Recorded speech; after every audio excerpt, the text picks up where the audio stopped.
Hello everyone. Today I wanted to make another video, a monthly video of what is going to be premiering on the Criterion Channel in July of 2021.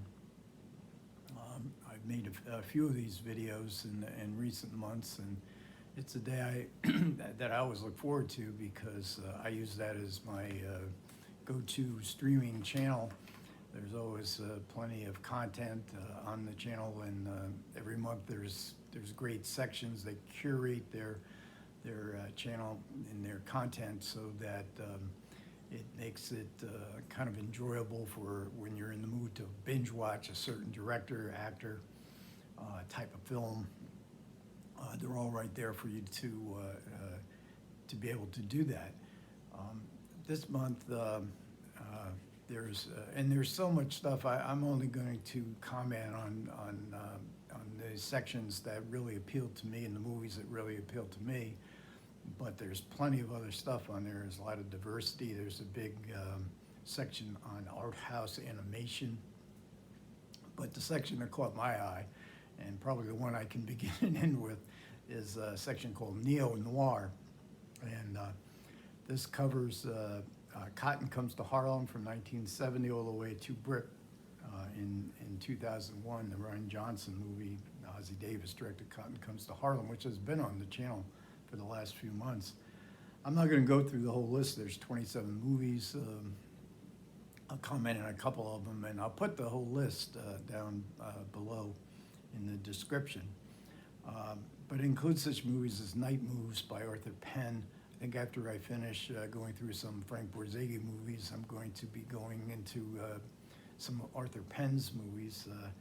A director who once was considered one of the great directors in the world has been largely forgotten today. Night Moves starred Gene Hackman and I remember Melanie Griffith in a small part. I haven't seen it in a long time. The Eyes of Laura Mars, Irvin Kershner film from 1978. I have seen this. I saw this a few years ago, and I was surprised how much I liked it. And I really want to revisit that. The Onion Field, Harold Becker movie from 1979, based on a Joseph Wambaugh novel. Joseph Wambaugh had been a policeman and wrote a bunch of novels that were very realistically portraying what it was like to be a police officer. Body Heat, Lawrence Kasdan's 1981. Steamy neo-noir with Kathleen Turner, William Hurt, directed by Lawrence Kasdan. Cutter's Way, Yvonne Passer's 1981 movie with Jeff Bridges and John Hurd. Trouble in Mind, Alan Rudolph, a movie from 1985. I don't think there's very many Alan Rudolph movies on Blu-ray. I've seen this movie before, but I don't remember anything about it, so I'm definitely checking it out. Mona Lisa, Neil Jordan's movie from 1986, which I believe was recently announced as joining the Criterion Collection, a physical edition, in a few weeks. Homicide, David Mamet's film. And The Last Seduction, John Dahl, 1994. Dahl made, I think he made a number of neo-noirs in this era. And neo-noirs were really popular in this era. The Last Seduction being John Dahl, another movie of his, Red Rock West with Nicolas Cage, that I always remember as being a really good movie. Last Seduction, I think, is with Linda Fiorentino. So there's a number of terrific movies that are going to be presented in this section. But there are some other sections too that I want to comment on. There's the 7 films by Wong Kar-wai. Now that's been out for a bit in a box set. I'm a little bit.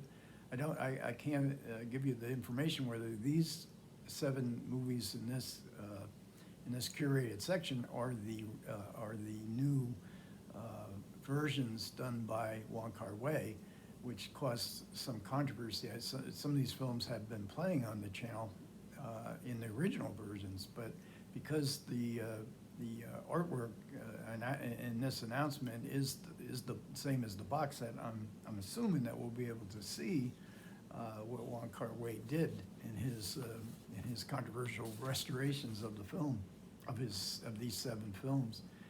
Then we come to a section on Paul Muni.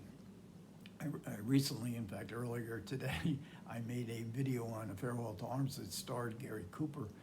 And Gary Cooper was an actor who was more a movie star than an actor, a personality than an actor. But even though he was never one of my favorites when I was growing up, I've grown to absolutely love Gary Cooper, and he was great in A Farewell to Arms. And there's Frank Borzage in a scene in the film where Cooper said, "I can't do this scene. This is, I'm not. You need some great actors to do this scene, not me." Scene of some emotional complexity.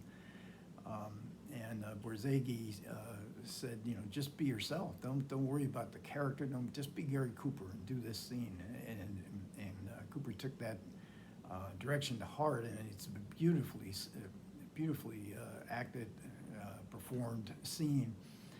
But Paul Muni would be the film actor of the 1930s in the same era as A Farewell to Arms. And his first 2 films, I've never been a big fan of Paul Muni, but there's a couple films of his that are truly outstanding classics.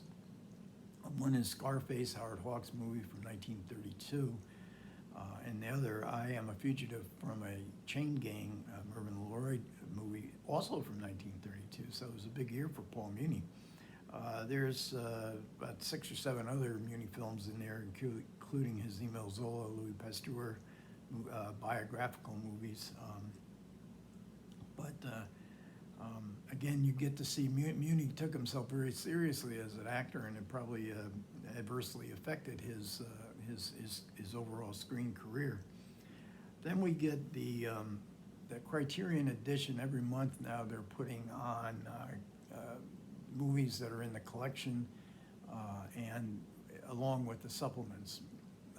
Most of the supplements, if not all, of each of the movies. And the first one is Being There, and this is a Hal Ashby film from a Jerzy Kosinski novel starring Peter Sellers. And the supplements include a documentary on the making of the film and interviews with Seller, Ashby, and Kosinski, and more, it says. It doesn't go into the entirety of the supplements.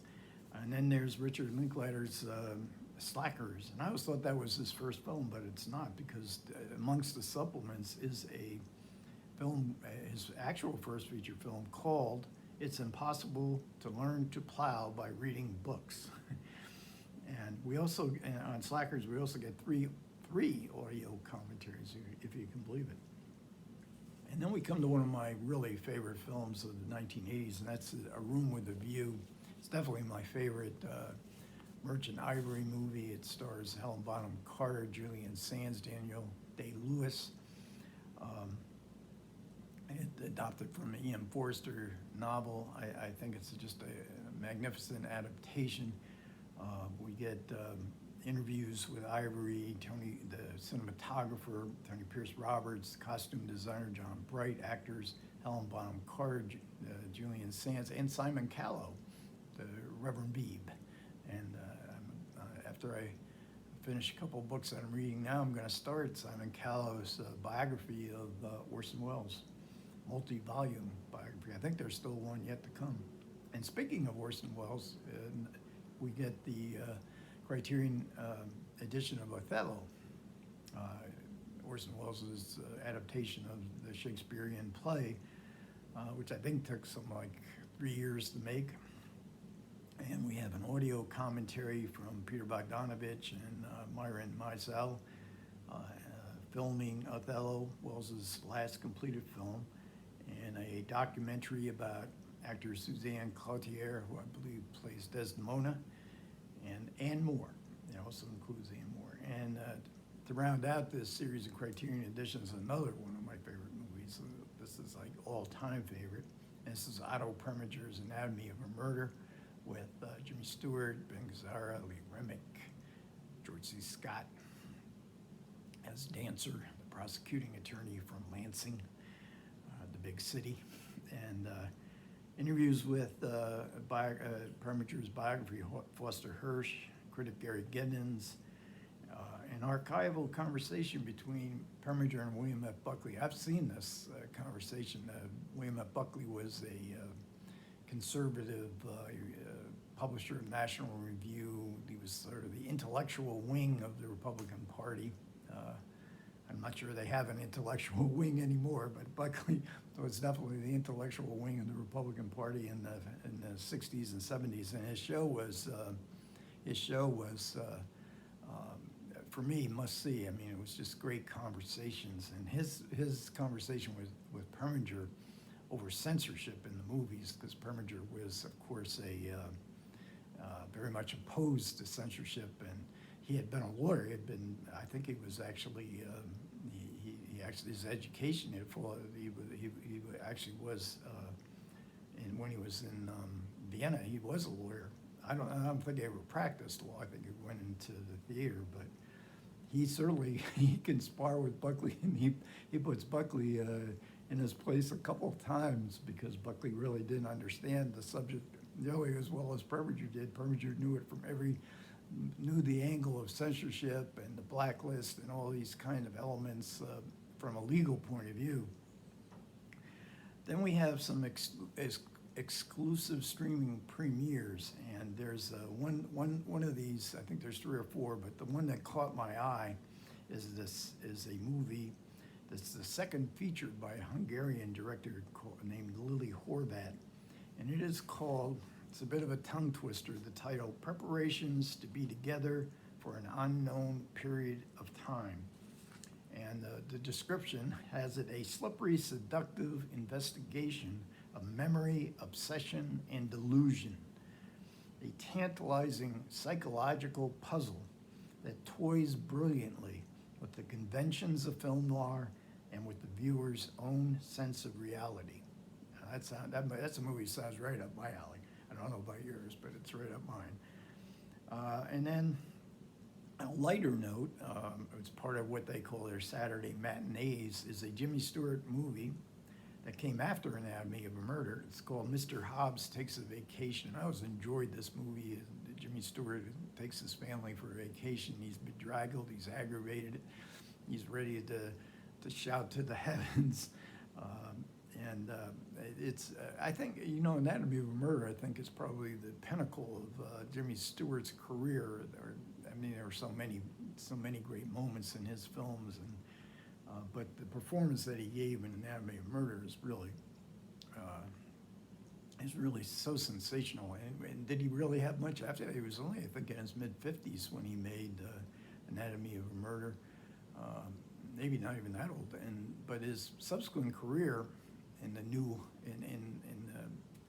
Hollywood, as the studio system was collapsing, yeah, I guess you could say the man who shot Liberty Valance. Of course, he's good, and Jimmy Stewart's good in every movie he made. But I also thought he was a little bit too old for that part. You want to see Jimmy Stewart in comical mode of a middle-aged man. Mr. Hobbs Takes a Vacation, I think, is kind of a fun movie. And finally, in addition to the Film Foundation collection that Criterion has on their channel, and it's a growing amount of films that came out of the restorations of the Film Foundation, is John Ford's movie Drums Along the Mohawk.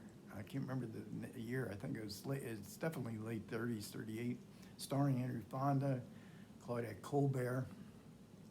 It's a film about the Revolutionary War. There's really not that many films about the Revolutionary War. This may be the best one, almost by default. And it's also, it's filmed in glorious Technicolor. And as much as I love black and white photography, I also love glorious Technicolor. So that'll about wrap up what I find of interest in the new July 2021 Criterion Collection. If there's any films that you find interesting, I appreciate comments. Again, I'll leave, you can find the full list of films on either the criterion.com and go to the section called The Current, or you can go to criterioncast.com. They also have this similar information of the entirety of what, and I encourage encourage you, if you have the Criterion Channel or are thinking of getting it, you can get a very good idea of what will be offered in addition to the couple thousand movies that are already there for the Criterion Channel for July of 2021. Okay, as always, thanks for everybody who listened to me. I appreciate it. You guys take care, and I will catch you next time.